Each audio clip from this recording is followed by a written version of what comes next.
What's going on, stackers? So in this video I'm going to share with you 5 awesome fonts that you can use in your colouring book designs.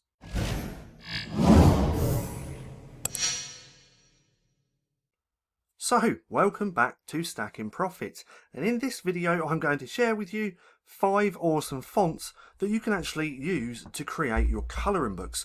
Now what I've gone ahead and done is already added 5 examples here within Canva, so we can just run through these 5 fonts, and if you like any of these fonts at all, there will be links down in the description. Disclaimer, they are affiliate links, so if you decide to purchase, I will make a small commission.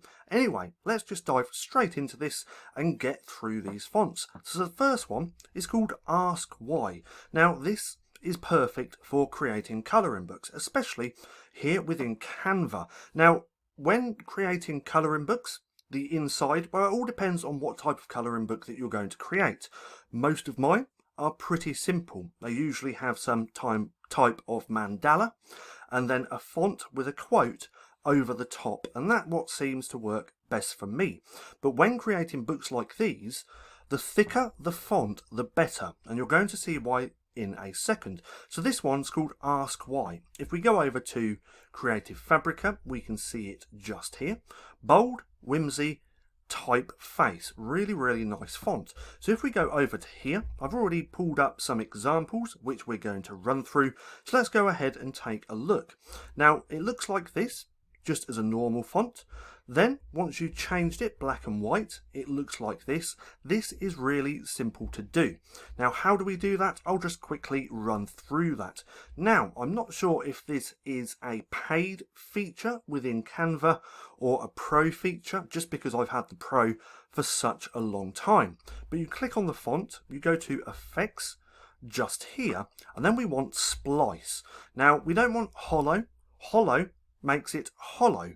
So this white just here within the font is transparent. So we don't want this, we want splice. Then with splice, you can play around with the thickness. So right here, the edge of the font, we can see the thickness changing. We can play around with that.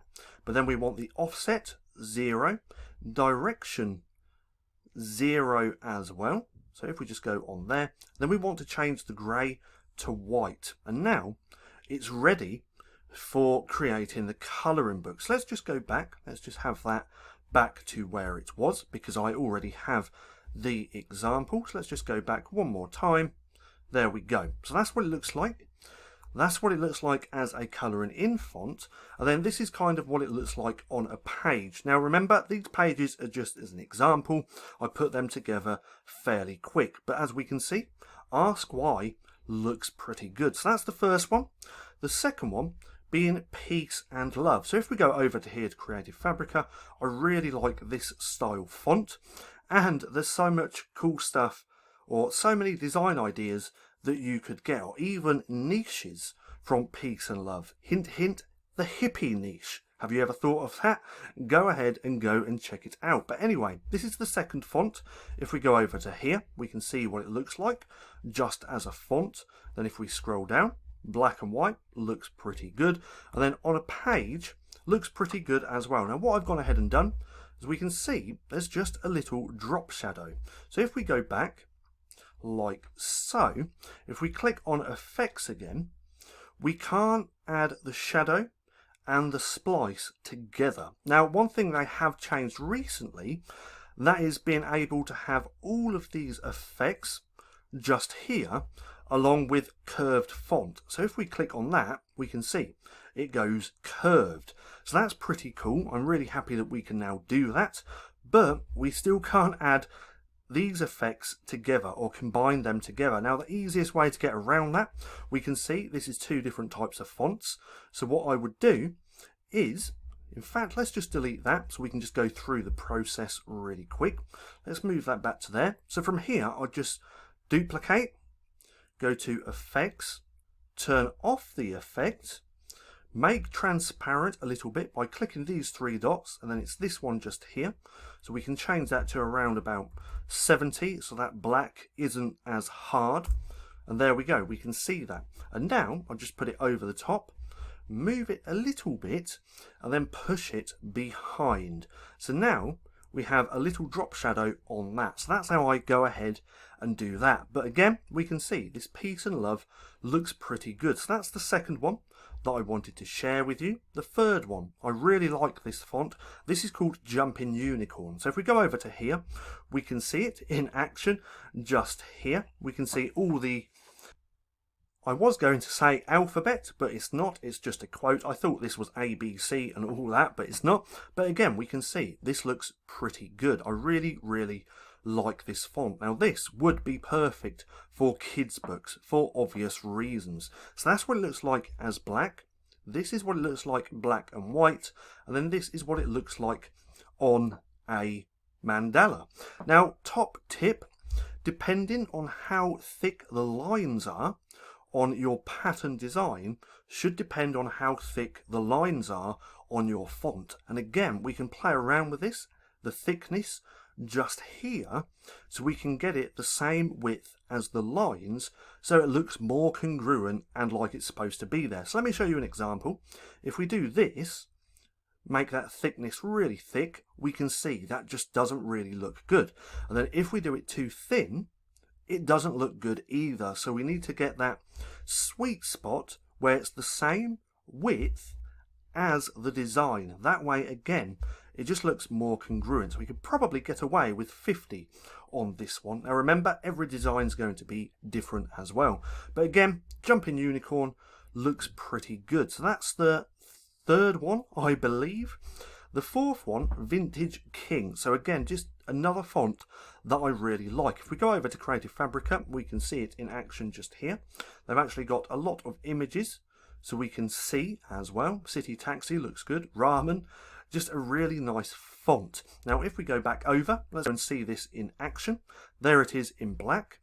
There it is in black and white. As you can see, it looks really, really good. And this would be perfect for colouring in. You could create a whole book with the theme of just this font, just because it's such a really nice font.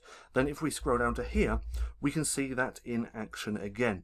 Now with this, potentially should have been better with a different background, a different mandala, but this is just an example, so I used the same one on all of these examples. But again, we can see it looks really, really good. So that's the fourth one. That's Vintage King. Then the fifth and final one that I wanted to share was Beauty Florist. So if we go over to here, we can actually see this in action. Really, really nice font, as we can see. And if we go on to here, they've actually got the alphabet up. So this is what every single letter looks like. I think they've got a second one just here.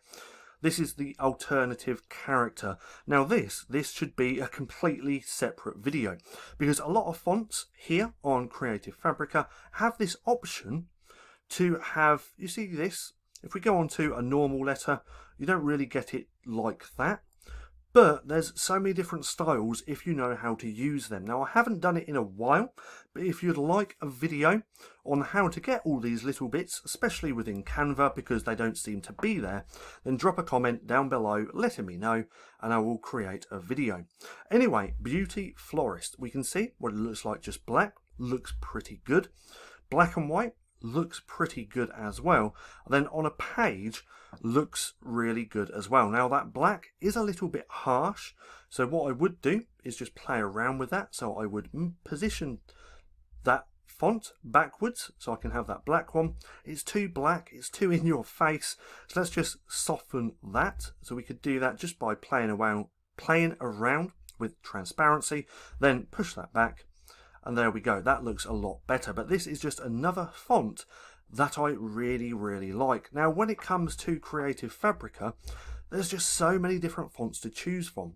If you have a subscription, I suggest just once a week, once every couple of weeks, coming over to the font section and just having a look around. Like I said, especially if you have a membership, because we can download these at no extra cost.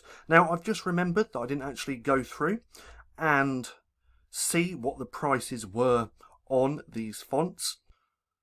They're not going to be too much because obviously this is Creative Fabrica, but if you want to go through and check the prices, I will have links for these down in the description below. But again, if we just go back over to here, once a week, come to fonts, then go to view, all fonts.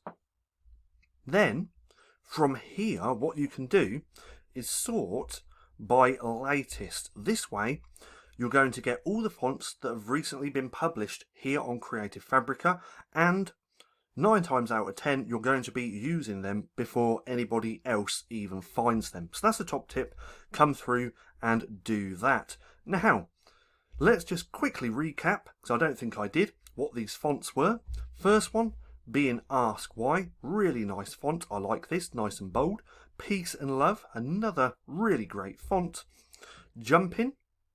Unicorn. This is just another one that I really like. Again, there's just so many different types of fonts that I like here on Creative Fabrica. But that's the third one. Fourth one being Vintage King. So if we go back to there, we can see this just here. And then the fifth one being, what was it? Let's go back to this one, Beauty Florist. So again, if you want to go and check these out, there will be a link in the description down below. Now, I hope you enjoyed the video. If you did, don't forget to give me a thumbs up.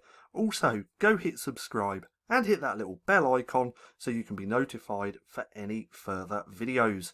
That being said, I've been Paddy, this has been Stacking Profit, and I'll see you again soon.